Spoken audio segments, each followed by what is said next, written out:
jump all the way down to parking enforcement presentation and matters to be considered in the 2023-24 city budget. Sergeant Gilfus, welcome. Good evening, Mayor, members of council, manager.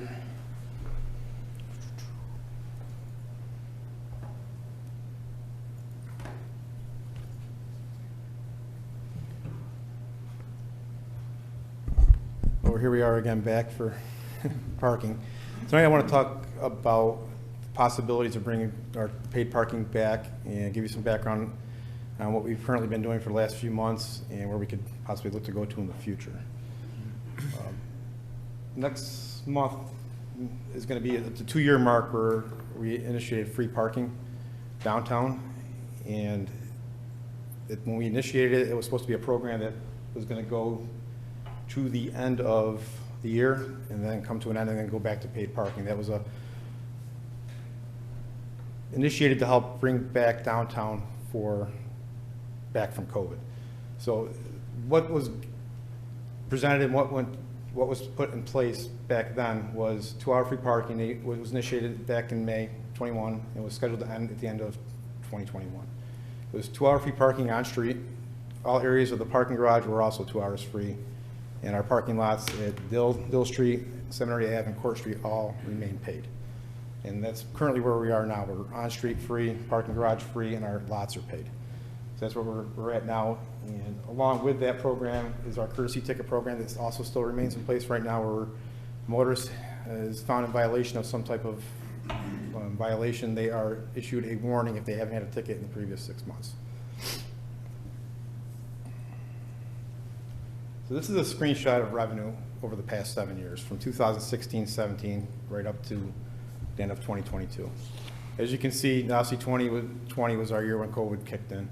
That's where we pretty much started to see our significant drops. And obviously our good years were 16, 17, and 18 were pretty high for us. So this shows our off-street meter collections, our parking garage fees, parking permits for the parking lots, on-street parking, which would be our kiosk, our pay stations, and our Kia meters, and then parking ticket revenue from fines that are paid.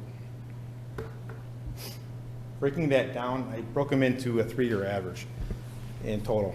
I didn't include 2019 in there just so I could do a 3-year of the closest 3 years to the current date and then the farthest away. So the 3-year average of 16, 17, and 18 was a little over 579,000. And then in 21, 20, 21, and 22, it was a little over 293,000. But if you look at the totals, they show a little bit, it's a little bit more wow factor where you get the 1.7 million for the 16, 17, and 18, and the 880,000 roughly for the 3-year total for 20, 21, and 22. So your differences between those two brackets, on the average it was $285,760, and on the total amount it was $857,000. It's just a smidge over that, so significantly half. We lost about half due to COVID and the free parking. So to get to those revenues and how we make that money and how that money is brought in, our current parking rates on street, we charge 25 cents for every 15 minutes, which equals out to be $1 an hour. And as we all know, we have a 2-hour parking limit in our downtown area. So you basically pay $1 an hour, $2 for that time period that you're there if you use the maximum time allowed. There are exceptions throughout the city. They're far and few in between, but there are 15-minute maximum, 30 minutes for unloading and loading zones. Then we have 4 hours and 10-hour maximums also on street down by the prison and on Market Street, and I think a few other areas throughout the city have a little longer based off the needs of the businesses that are there. Current hours of enforcement on street and off street are Monday through Saturday, 9 to 5. We don't enforce on Saturdays. Obviously, we don't have any staff. If a problem does arise on a Saturday, the police department would go out and take care of that, but that, again, is far and few in between where we would have to go out and do anything there.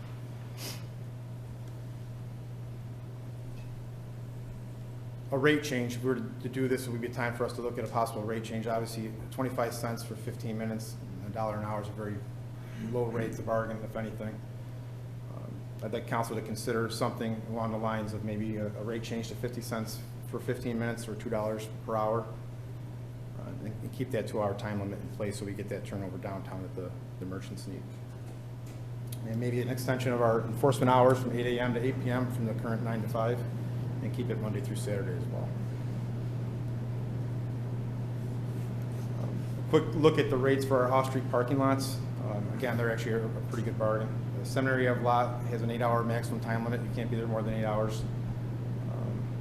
It's $15 per month for a pass for that. Or it has the same, all the parking lots have the same rate as on-street. It's 25 cents for 15 minutes or $1 per hour. Village Street lot also has an 8-hour maximum with it's a $220 per 6 months for the parking pass, so that lot's a little more in demand, a little more centralized downtown. And then Court Street lot doesn't have any permit program there. It's just pay as you go. But that has a 10-hour limit. It's a little bit longer. And as well with that, the rate change to equal what's on street through the 50 cents per 15 minutes or $2 per hour for the lots. Keeping those time limits the same, they seem to work well for us. And also extending our enforcement hours from 8 to 8, Monday through Saturday. So when I talk about those rate changes and what we're currently charging, I did some areas looking around to see other area places we're charging, so to see how far off we are, if we're undercharging, overcharging. Obviously Skinny Alice is a very busy village, and they're really close to us. Their on-street is the same. It's 25 cents per 15 minutes, $1 per hour, so we're right in par there. Their maximum is also 2 hours. They have some spaces that are 3, but those are pretty slim pickings, I believe, as far as how many spaces they have for that. Their off-street's a little bit different. They have a resident for the town or village where they get a little bit of a discount. They get 2 hours free with a valid pass. Their hourly rate in the lots is 75 cents per hour, and they cap that off at $6 a day and $3 a day for a village resident or a town resident. Buffalo and Syracuse, $2 an hour. They enforce Monday through Friday, 9 to 6. Most of their stuff is 2-hour limits as well. City of Rome's a little bit different. They're 25 cents for 30 minutes, 50 cents per hour. They also have the time limit like we do. And Ithaca's $1.50 an hour, and they're 9 to 6 Monday through Friday. So we're kind of all in that same area except for the larger cities of Buffalo and Syracuse. Could I interrupt you for Absolutely. one question, or I'll do it at the end? For example, Utica and Rome, are they limited? Is there a maximum, or they can feed the meter all day long? No, the feeding the meter applies there. They're 2 hours as well. They're just 2 like hours, us, 2 hours. and then, okay. Yep, their lots are long-term, I believe, just like ours. Thank you. So for people to make payments so we can charge for our parking, we have 3 different options that we're currently utilizing. We have our kiosks or pay stations, as they're referred to. Currently, we have 24 of those that are through downtown and upstate street as far as Curly's. The kiosks accept credit cards and coins. Then we have our parking meters where we don't have the pay stations or kiosks. We have our typical parking meters. They accept coins only. And then we have Pango, which is a phone app, which people can sign up for and use the app to pay in our lots and in our on-street parking. It's not utilizing the parking garage at this point. So if we were to choose to go and go back to paid parking, there would be obviously some upgrades we would need to do and some things that would have to happen to make that work. Our kiosks have been off for 2 years now, so we don't know if there's anything wrong with them or not. The one thing I do know for sure is that all of our kiosks, 21 of them are still 3G for the credit card purposes and connectivity for that. And 3 of them already have 4G modems. So we would have to upgrade 21 of our kiosks with new 4G modems at the cost of roughly $9,300. Then all the kiosks would need new batteries, and I put in for 27 batteries, which give us a couple spares. That would come in at a little over $5,100. And then we would have to have Burn National come in. They would install the modems, the batteries, go through the machines, service them, make sure everything's working, the coin mechs, and have them all up and running for us. So when we were to go live, that everything would be taken care of, and they would address any issues that did arise if the kiosks weren't working. That would cost roughly $3,500. So we're looking at, just to get the kiosks up and running, roughly $18,000 to have that happen.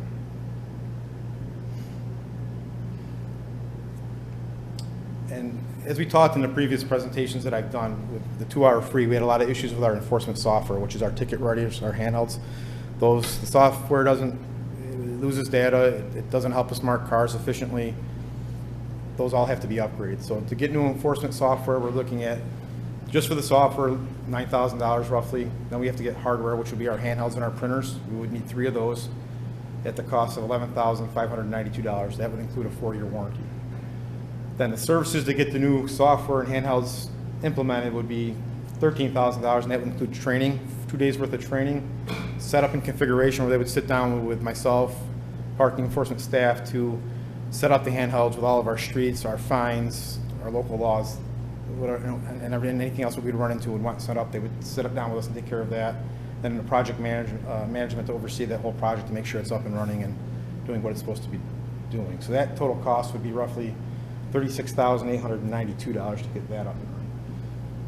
To include, there'd be a yearly fee with those new handheld enforcement software of roughly $2,500 a year. That would be for software and data storage. That wouldn't start till year 2 though. First year it would be included in that initial $36,000 price tag. And this software would work with the Munis system, I believe, that the Treasurer's Office is looking to go to. This is a snapshot at what our parking enforcement looks like. Right now, we are budgeted for 1 full-time parking meter attendant, which is staffed right now. That person works days.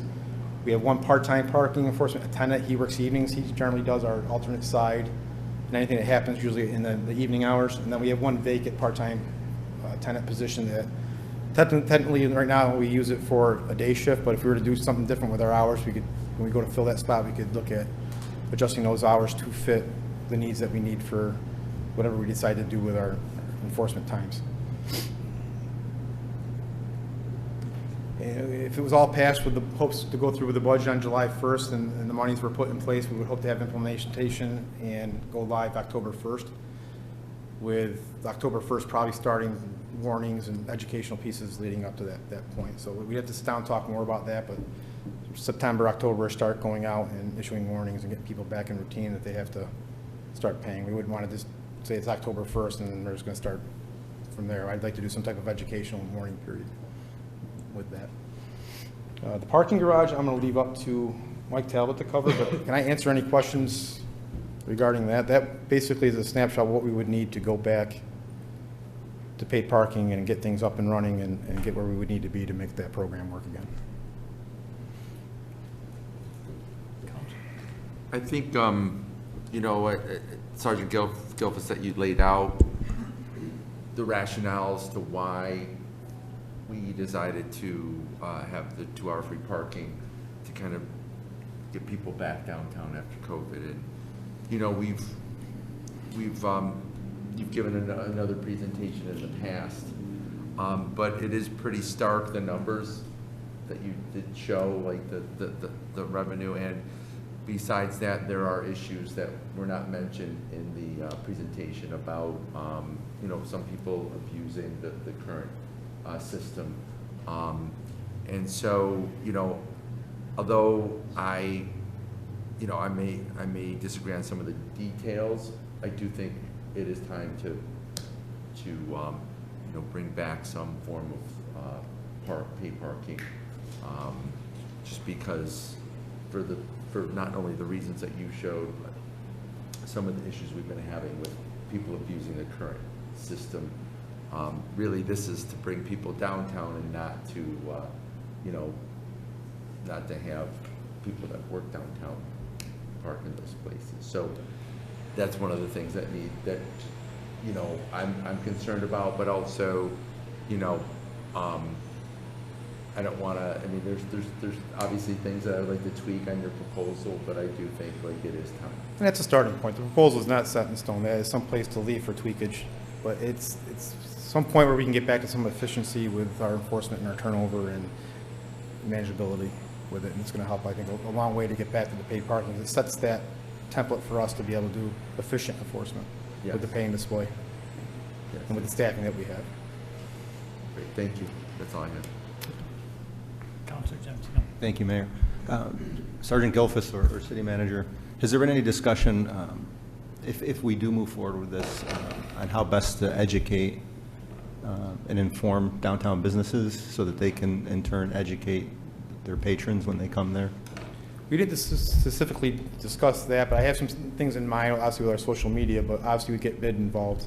We have to do some type of media, some pamphlets, I would believe. Then we would maybe could come out with, instead of using our warning system on the ticket writer, do some type of educational piece that goes on the windshield when they're caught in violation, just to say, hey, we're going back to paid parking. But I think Facebook, our media, website, bid, maybe get out and walk to the businesses, you know, stop in and see and say, hey, we're going back to this, hand out a pamphlet face-to-face and explain, maybe, and answer some questions if they have them. Maybe part of that education piece could include working with Pango to maybe get signs for businesses so they can put them in their windows that Pango exists, and they can educate their customers on I think the we have to go benefits of back Pango. through with all of our Pango stickers, they should be on the meters. We have to go through and all of our equipment's gonna have to be gone through and make sure all the signage is in place and everything, and that would include, I think, updated Pango information.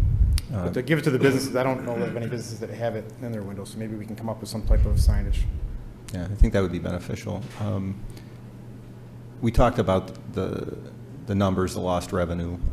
You know, we can talk about the lost revenue, but we can also say that that helped businesses during a tough time.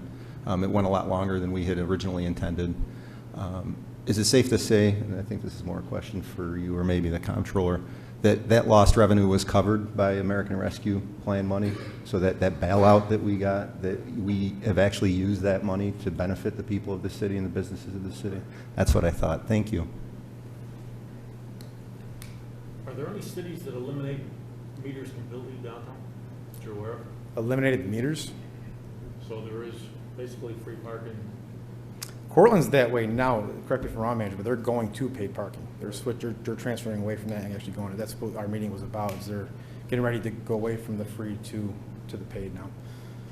I don't know of any other, off the top of my head, that it's free. The smaller villages Villages. and stuff, Seneca Falls, Watkins Glen. But cities, a lot of cities have either the kiosks or the meters. But a lot of small places that are smaller than Auburn, there are a few that don't have meters, have 2-hour free parking. Or basically 8 hours of free parking. Yeah, depending on whether or not they enforce what's out there. Just wondering if that would even improve downtown even more. If there was no pay to park at all. I mean, ultimately, we want to get downtown, back to downtown. Thank you. Please. I can't remember when we didn't have paid parking. Does anybody remember when it started here in Auburn? Don't look at me, I'm not. I- What- I don't, No, I so- don't remember. It was definitely before I was born. So, no, I mean, to me, the most important, I actually didn't want to bring back paid parking. But now, looking at the situation that we're facing fiscally, it just makes sense. And I think it's appropriate. And I would just want to make sure that the phasing in period is extremely well thought. We've already talked about that, but maybe over a few months, whether it's a combination of courtesy tickets and other kinds of hospitality, because the last thing we want to do, as we all know, is to alienate visitors or a population that really needs to get downtown. So, yeah, I'm supporting it at this point too. Thank you. And that's where we continue on with our courtesy program, I think, and that's the key, because as things move on and you get people from out of town, they make the mistake or don't pay or don't know, they're not going to receive a ticket.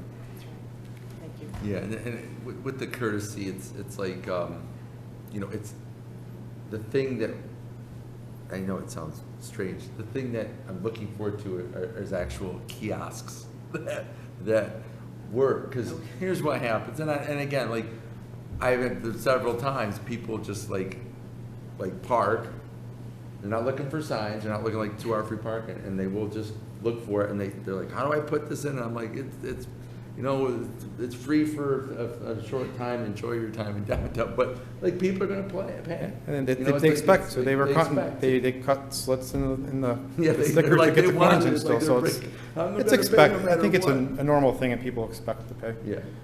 And I can't hold on enough that for us on the enforcement side of how much more efficient it is for us to be able to get that turnover and manage that turnover for everybody downtown with the paying display. It's much more efficient for us.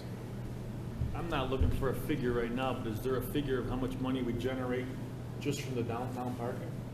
Just from down, I mean, like I said, I'm not looking right now, but On that one cutout, it says right down there what is brought in. Just, if you're looking for just parking fees, not fines or any of that stuff, it's if down on that chart. I can go back to it if you want to take a peek. No, I mean even as far as, not the fees, the penalty for a ticket downtown, how much are we generating out there? It's, I had to break it down, but that includes, I can break it down for that, but Yeah. those, that includes our alternate side, which is probably the bulk of it, believe it or not. I'd It like comes to from- see that number to see if it's feasible even to think about not having parking downtown. I mean, if it's, we're not gonna balance the budget on parking downtown. Absolutely not, but maybe it'll help cover some of the costs of what it costs to have the program. I'll set that. Counselor, I would say this, though. So Mike Talbot, I think, is going to come up and talk about the parking garage. And as we know, we just dropped about $3 million into that parking garage.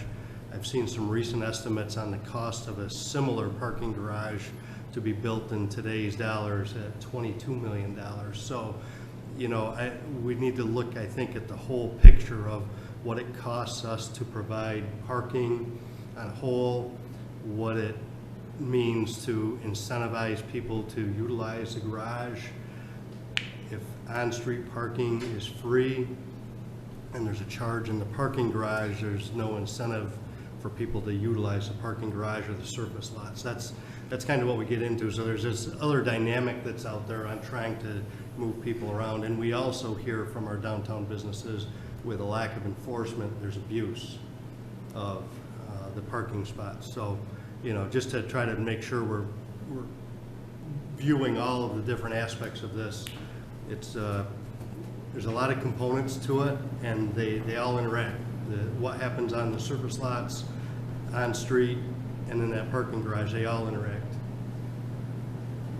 Yes, I just want to say, like, this started, and Councilor Cash, you know, 2 years ago, I was like, maybe this is the beginning of no more meters downtown, but as the city manager said, like, there are people that are really abusing what was intended on to bring people downtown. So what we're trying to do is, just, from my perspective, is like, I don't think that it's just to kind of like keep the flow moving, and also just make sure that there's no like abuse of the goodwill of you know, the council. So, you know, and again, as Councilor Kent said, this is not something that we're going to phase in, and obviously, you know, courtesy is important, and I think courtesy can be something that can be can happen.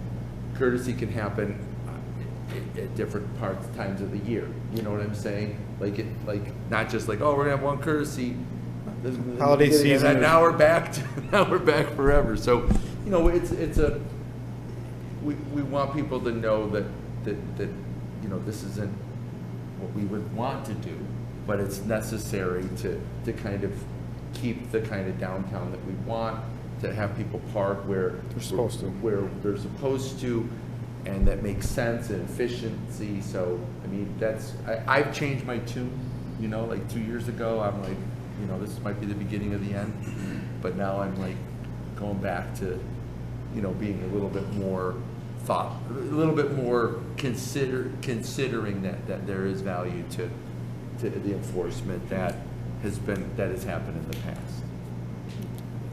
And it'll help, like you touched on what you just said, is we want the short-term people with that turnover to park on street, and we want the people to get in the lots in the parking garage if they're gonna be there longer, and get people where they need to be and park in the appropriate spaces. That benefits everyone.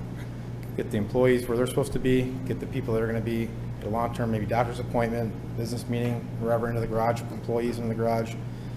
Then there's the parking lot as well as an option, and the on-street quick turnover for lunch, and maybe a quick drop-off someplace. We get them on street, and that turnover's there. So we all know everybody wants to park close by where their appointment is or where they're going. So to accomplish that, we have to have that turnover. That's the most efficient, best way to do it. Thank you, Mayor. And I do think it's trying to find a middle ground that works for everybody. I mean, I've heard feedback from people that don't want us to bring it back, but I've heard feedback from downtown businesses that want it back. I mean, two of the oldest businesses in downtown right now want paid parking back with courtesy tickets. you know, because they rely on those spaces turning over for their types of customers. Whereas, you know, somebody going in and having lunch may be there for 2 hours plus. So I think it is about finding a middle ground. In terms of the revenue, yeah, we can't balance the budget with it, but there's other ways that we help downtown businesses rather than just free parking. And I mean, how much money do we pump into downtown events on an annual basis? That money has to come from somewhere. And right now, the tax base as a whole is subsidizing all those things, whereas people coming from outside the city that are, you know, paying $7 for a beer, $8 for a cup of soup, you know, to pay $1 an hour to park, when we're putting that money back into downtown, and that's exactly what we're doing. I mean, there's Floor Music on the malls this summer. There's the Memorial Day Parade. There's Founder's Day. All those things cost money. So I do think it's about finding a middle ground. And in terms of the courtesy tickets, I know that I think we do one every 6 months. Correct. Does your software allow us to alter that? Could we do one a quarter? It can be altered any way we want it. Yes, we can set it up and however we want to do it, we can set it up that way once a quarter. You can do it twice a year, once a year, however we want it. All right, thank you. And I know, touching on warnings, there's lots of things we can do during the year too with bid to encourage free parking downtown during the holiday seasons and certain holidays as well, like Christmas and New Year and Thanksgiving, and to offer free parking as well. There's different things we can do to get that part down there, but it's not about writing tickets, it's not about fines, it's about compliance. And paid parking helps with the compliance. Thus, we shouldn't have to, then we won't have to write the tickets. So in my theory, it's more about the compliance than it is writing tickets and trying to find money, that type of thing. So we want the people to pay, realize that they have to pay, and then move on. Well, in talking about the warning, I mean, that came about from long-time downtown business. Had a customer come in, spend several $100s, was from out of town, was in there for half an hour, came out, had a ticket. And that person said, you know, if we had a warning system, that person would know, okay, first time they've ever been to Auburn, there's paid parking, there's no hard feelings. But that person also said if they come back and don't put money in the meter after getting a courtesy ticket, that's on them, right? That's a realistic approach, Yeah, right? and that's what we want. That's what we want, someone to, okay, I didn't realize that, and now you told me, now I know, and in the future I'll know that. It's definitely not about writing tickets. It's not. It's just about getting that compliance.